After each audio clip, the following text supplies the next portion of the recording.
Время.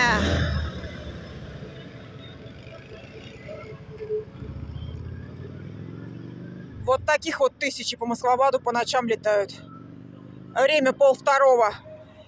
Вот этот кал. К счастью, иногда они бьются и мозги разлетаются по мостовой, но не каждый день.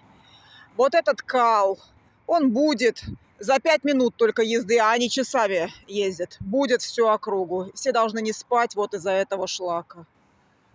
И это как бы норм. Просим этих гребаных депутатов Мосгордумы, запретите, наконец, ужесточите закон о тишине, чтобы этих пидорасов недорезанных не было больше на дорогах, как вообще симщиков. Нет. Кстати, запретили много где, но не у нас, не здесь. В том числе симы запрещены теперь наконец-то и в ближайших некоторых подмосковных городах.